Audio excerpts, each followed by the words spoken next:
anybody that has taken an AP history class, like AP World, AP US, AP Euro, knows it's all about the documents.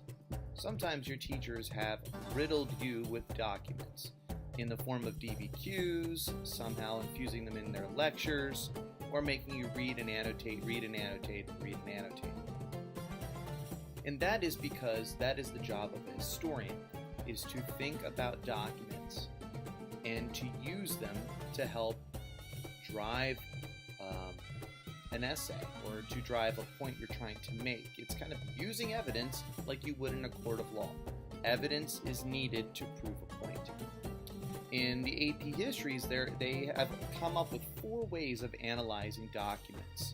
Looking at a document from his historical situation, its intended audience, its purpose, and its point of view.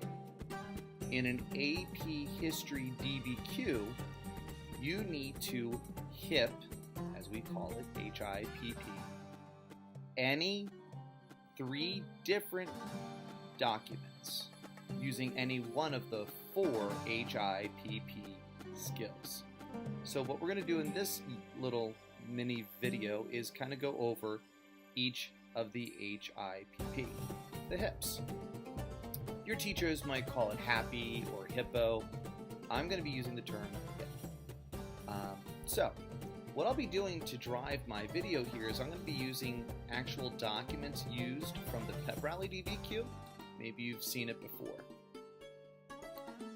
The Pep Rally DBQ has about 9 documents set in 1955 where a student newspaper is interviewing different people from the school, from principal to teachers to athletes, and trying to get their perspective. And you, as the writer of the DBQ, are trying to find their very perspectives using the documents provided. So what we'll be doing is we'll be using 4 different documents to do 4 different HIPs, and feel free to pause the video where necessary to read over things, to jot some things down.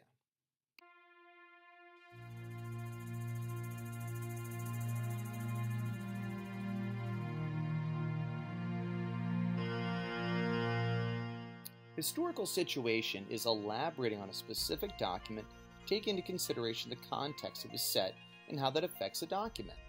So here is document 1 from the Pep Rally DBQ. Be mindful that the Pep Rally DBQ is set in 1955. Karen Sheps, a European history teacher at Yorktown High School, says, "I don't like pep rallies. I don't like the pumping up of emotion and enthusiasm in people so they cheer for only one special group. It reminds me of what happens in dictatorships. People cheer the leader and feel part of the crowd so the leader can manipulate people to do what he or she wants. School nationalism can divide the world into them and us, like regular nationalism, which has been such a destructive force in the world." So in your essay or in your commenting on historical situation that would impact this document, one would say it's 1955. We are about 10 years into the Cold War.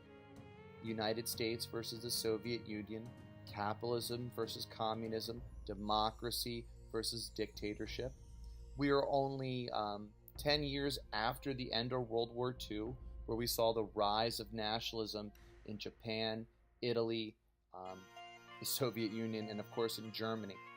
And all of this would kind of make Karen Sheps, a European history teacher, talk about the horrors of, praising one group, the jocks, praising one group, the athletes. It almost creates a, nerd versus jock attitude, or a non-athlete versus athlete attitude, where one gets praised, one does not, kind of a bandwagon approach, where if you're not out there being a jock, then you are not to be celebrated. So Karen Sheps, a European history teacher, she is very aware of the problem when you pit one group versus another. Historical situation is one way of analyzing a document.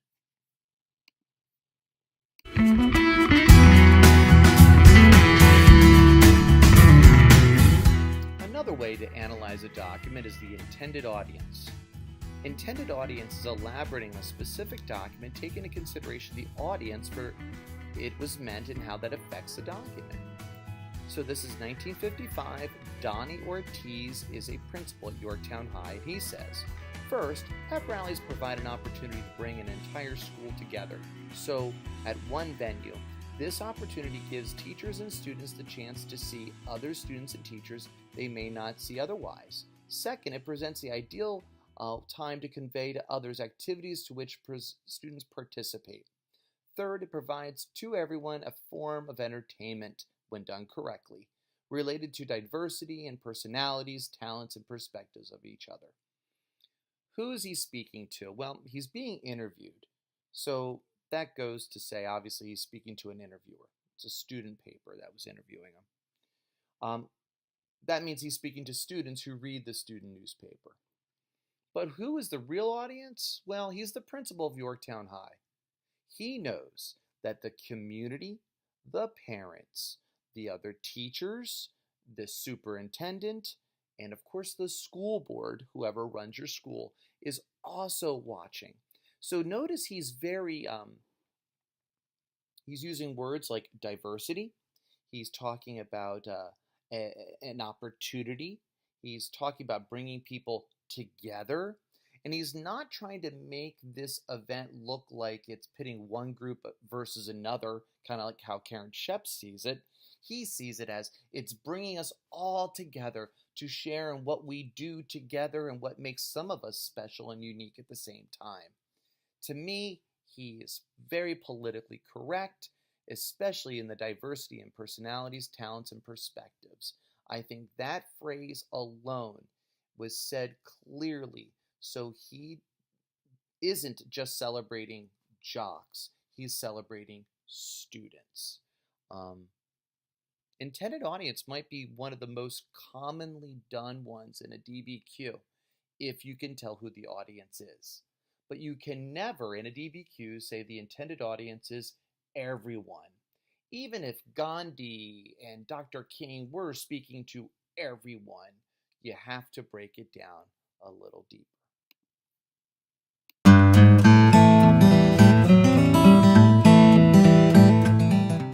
Possibly the most popular of the four HIPP is purpose. Purpose is elaborating a specific document, taking into consideration the reason it's created and how that affects the document. Here is document 6, taken from the pep rally DBQ set in 1955. Ben Colpin is a football and swimming coach at Yorktown High School. He says, it's only right that the team members get some recognition from the entire school community for their hard work.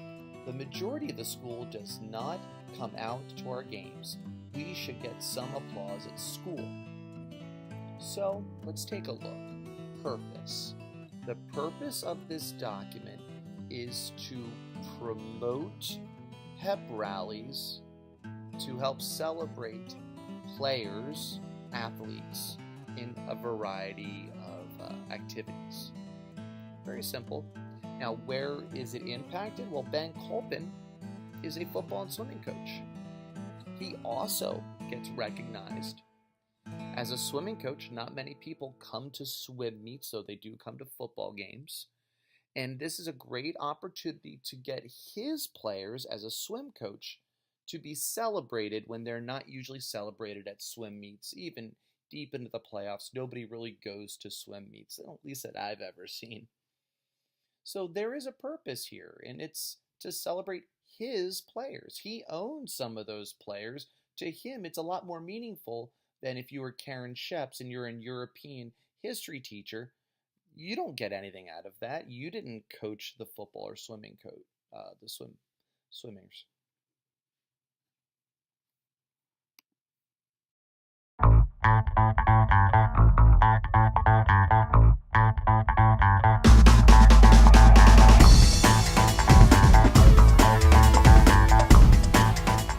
And lastly, point of view. Point of view is elaborating a specific document, taking into consideration the background of the author and how that affects the document. Point of view of Colleen Bolin, Yorktown High School varsity cheerleader. I love pep rallies. We get to lead the school in demonstrations of our school spirit and enthusiasm. I don't mind losing my voice to get the crowds fired up. Those who do not like pep rallies are a few antisocial misfits whose opinions really don't matter. Go Patriots! All right, so we're going to come back to this in a second. First, I want to make sure you understand what point of view means. Point of view is not what a person says, but why they say it. Hey, take a look at this visual. You see a man stranded on an island, a deserted island, yelling boat, because off in the distance he sees a man in a boat. Now, why does he yell boat? Because he feels he's saved. So what's more important here is not what he said, boat, but why he said it. And to add a little humor to this, now you see the man on the boat, he's yelling land, because he's been adrift for maybe days, weeks, or months. And he sees this island, he sees a person on it, and he feels saved himself. The point of view of the guy on the island and the guy in the boat is that of feeling saved. It's not literally the words they yell. So do not sit around and quote, his point of view is boat, because it's really, his point of view is being saved. Here's another example. You see 3 fish. They each say something. The small fish says there is no justice in the world. The middle fish says there is some justice in the world. The large fish says the world is just. None of those quotes are the point of view of the author. Rather, it's what they say about their point of view. Their point of view is why they say it. So, the big fish gets to eat every fish in the pond. So, when it doesn't feel threatened, it feels the world is just. Why does the big fish say it? That's really the most important part of POV, or point of view. Obviously, the small fish feels threatened all the time, feels it's going to get eaten all the time. Every other fish in the sea can eat it, so it doesn't feel there's justice in the world. Again, don't quote these fish, say why they say it. Now, let's go all the way back to Colleen. Why does Colleen Bolin say that? Well, she's a varsity cheerleader. During a pep rally, while celebrating maybe the football team, she gets a starring role. She's in her outfit, she has her pom-poms, she's doing all her cheerleading activities, she's screaming, she's shouting, she might be dancing. In fact, she's the star of the show during a pep rally. Football players aren't out there throwing the football around. It's her event, it's her show. So her point of view isn't what she says in this quote. It's why she says it. She gets to take center stage during a pep rally, doing something she loves, being in the limelight. And yes, she doesn't understand why the people up in the stands may not like it, because to her, she's part of this bandwagon of people who benefit from being tied to athletics. That's POV.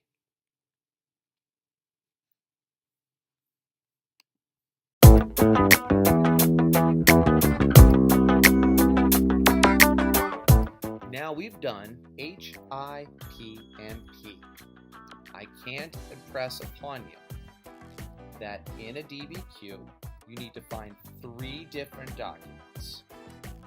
You need to do any one of these to each of those 3 documents. If you want to do documents 1, 2, and 4 and do purpose for all of them, that's fine. If you want to do intended audience, purpose, and POV for 3 different documents, that's fine. You just got to do it. I do like to give guidance a little bit. Try to do 2 sentences for each HIP. The historical situation of this document is blank, period. And then explain yourself a little bit more. If you try to do a HIP in one sentence, the AP readers are very likely to think you're just glossing over it. Now, if you want to give 3 sentences, that's fine. The problem is it's all for 1 point on the DBQ rubric. Some are going to question, do you really want to work that hard for 1 point? Personally, if you have to write 6 sentences to get 1 point on the DBQ rubric, that's not bad. Mathematically, that's, in drips and drabs, just 1 paragraph of effort. I usually have my students write their HIP after they've used the document in the actual DBQ. I have them write POV in parentheses. You do not have to do that. The AP reader does necessarily take that in consideration, but it's not a bad approach. To me, hipping is something you should learn in classrooms throughout the entire year so you can show your understanding in both multiple choice, short answer questions on the DBQ. Good luck.